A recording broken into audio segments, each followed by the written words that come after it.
వాళ్ళు 12 సంవత్సరాలు ఎవరైతే నీతికి కట్టుబడి ఉంటారో వాళ్ళు అంటే ఏ జపము ఏ ధ్యానం చేయకపోయినప్పటికీ కూడా వాళ్ళ లోపల ఆ శక్తి అనేటువంటిది వస్తుంది. అది చంద్రగంట దేవుని యొక్క అనుగ్రహంతో సాధ్యం. ఇకపోతే ఈరోజు అవతారం కూష్మాండ.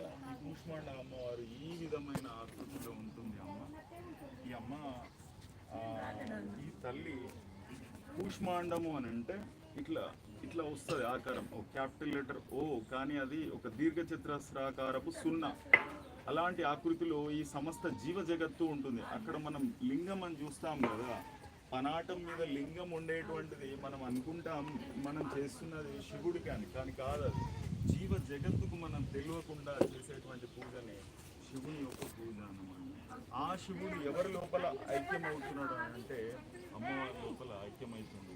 ఆ తల్లి కూష్మాండదేవి. ఈ తల్లికి అత్యంత ప్రీతిపాత్రమైనది. కూష్మాండం అంటే సంస్కృతంలో కూష్మాండం అని అంటే తెలుగులో దాన్ని మనం గుమ్మడికాయ అని చెప్పేసి చెప్పుకుంటాము. గుమ్మడికాయ నివేదనము కానీ ఈరోజు బలి కానీ ఇస్తే అమ్మవారు తృప్తి చెందుతుంది. ఎవరైనా యథాశక్తి కలిగినటువంటి అభిషేకం పూర్తయింది, సంతోషం. దానికి కుంకుమ అర్చన చేయండి. అక్కడ మీ చిటిపేలు కుంకుమ అర్చన శుద్ధి చేసుకొని అందులో ఒక 2 ఆకులు రావి ఆకులు వేసుకొని కుంకుమను ఈ వేలుతో వేసుకోండి.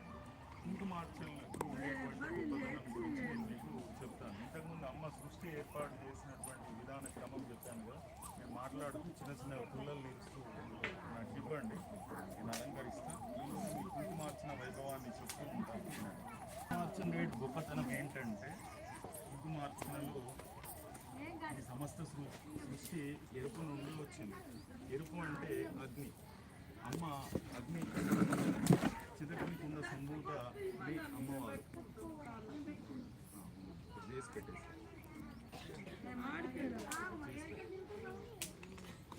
అలా కుంకుమ ఎరుపు వర్ణంలో ఉంటుంది. అమ్మవారు ఏర్పరిచినటువంటి ఈ సమస్త జగత్తంతా కూడా ఎరుపు వర్ణంలో ఉంటుంది. కాబట్టి అమ్మవారు చేసినటువంటి లీలల్ని అమ్మవారికే గుర్తు చేయడమే కుంకుమార్చనలోని ఆంతర్యం. కాబట్టి మనస్సుతో ఒకవైపు కుంకుమార్చన, రెండవది యాగంతో మనం ఆ యొక్క దేవి అవతారాలను స్తుతిస్తూ మనం చేసేటువంటి హోమం ఇది ఒకే సమయంలో కొనసాగుతుంది.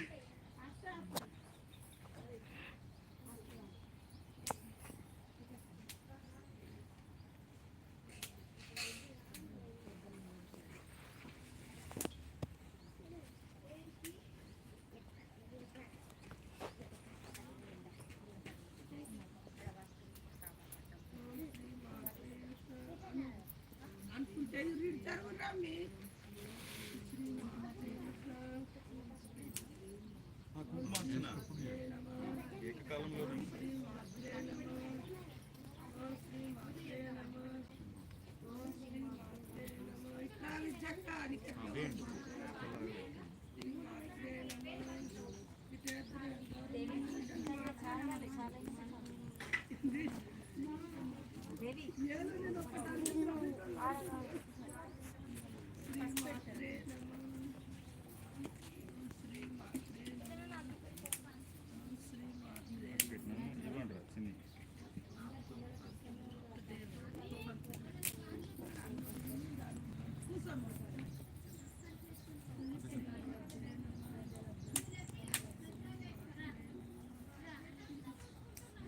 ఇక్కడనే పెట్టండి.